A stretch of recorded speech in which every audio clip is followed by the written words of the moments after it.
Sup nerds, I'm Tom. Let's talk about the new edition for one of my favorite social deduction games, Good Cop, Bad Cop.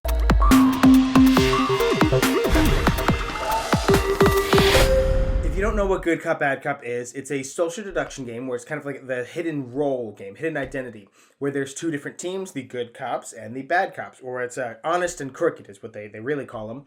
But one of the twists that you have in this game is that in, like, let's say the Resistance or Werewolf or whatever, you would get one card that tells you if you're good or you're bad.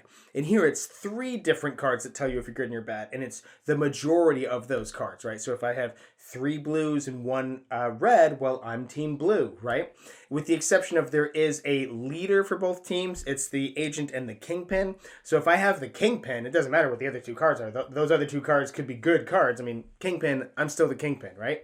And what you're trying to do is you're trying to figure out who is the leader for the respective other team, right? Like, so if I'm crooked, I want to kill the agent. If I'm good, I want to kill the kingpin. And you go around taking actions, which is mostly going to be just in what they call investigate, where you look at another player's one of their identity cards to try and figure out which side they're on. And there's a bit of a memory because you got to remember not only whose card you looked at, but which of the three. They're not allowed to swap them around afterwards, right? But like, I think I looked at this one, so now I'll look at this one, okay? And sometimes you'll spend two whole actions, right? You only get one action per turn, so you'll spend two whole turns looking at one player, and I see crooked and I see honest. So that ultimately doesn't tell me anything, right? I really need to look at that third card. But then another big action you do is you will pick up a gun. You'll arm yourself. And this is the cleverest part of the game, I think, is picking up a gun is an action. And firing the gun is an action. So you can never pick up a gun and shoot somebody in the same turn. But also, you only aim the gun at the end of your turn. So let's say it's my turn and I pick up the gun, right? And then at the end of my turn, I will aim the gun at you. I think you're the bad person or the good person, depending on whatever team I'm on. You're the leader for that respective team that I need to shoot, right? And I'm trying to eliminate you for whatever reason, right? I think it's you. Well, I'm not going to fire this until it comes back around to my turn. And by the time it comes back around to my turn, like, information could have changed. Either information in that, I no longer think it's you. I'm like, now I have my suspicions somewhere else.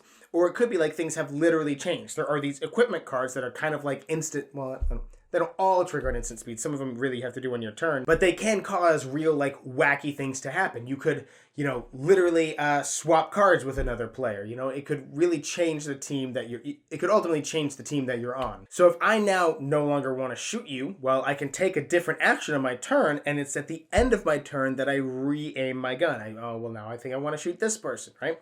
So it gives everybody, like, sort of reaction time, I guess. You can't just... you can, but you can't just, like, take a guess and be right.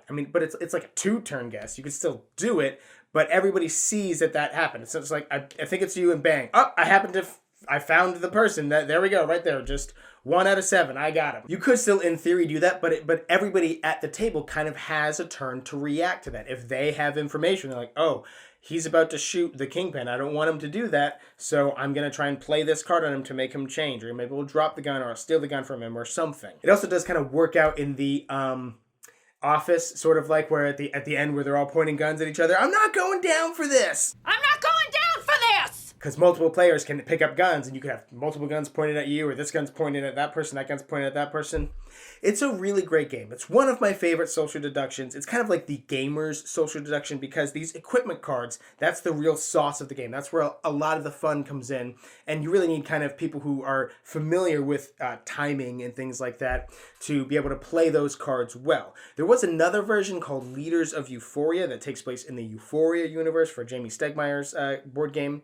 That one is still good. It's very similar. There are some rule changes, of course. It's not just a reskin. There's no player elimination. You become like a third team when that happens. And I think that's cool.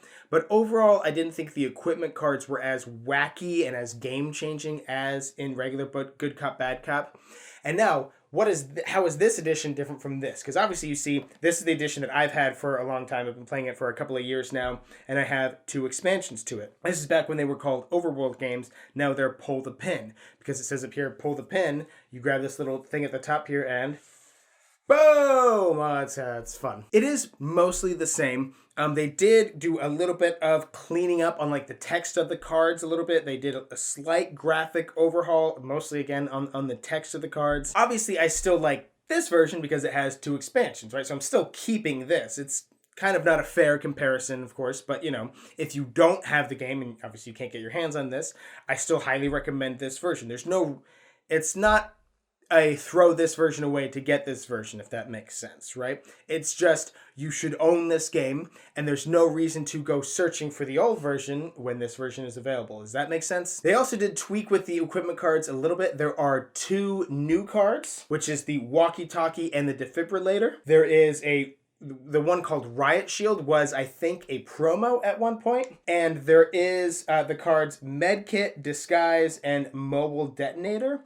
Those were all from the Undercover expansion, and they mix those in here. You're not getting a carbon copy of the old game with just updated art. It is a little bit different. I also noticed, I don't know if this is a mistake or not, but in the rules, it doesn't say that everybody starts with an equipment card. And in the base game rules, it was during setup, you hand out the roll card, so to speak, and then they get everybody gets 1 equipment card. I didn't notice that in these rules. I'm still just used to playing that way. I was still doing it. I don't know if that's intentional or not, but if you get the game, I'd recommend everybody starting with an equipment. Just kind of you hit the ground running, and it's a lot of fun that way. If any of what I was talking about in this video sounds interesting to you, I am going to put a purchase link to this game in the description box down below. Go ahead and get yourself a copy. And while you're down there, don't forget to subscribe to our channel so you'll never be bored.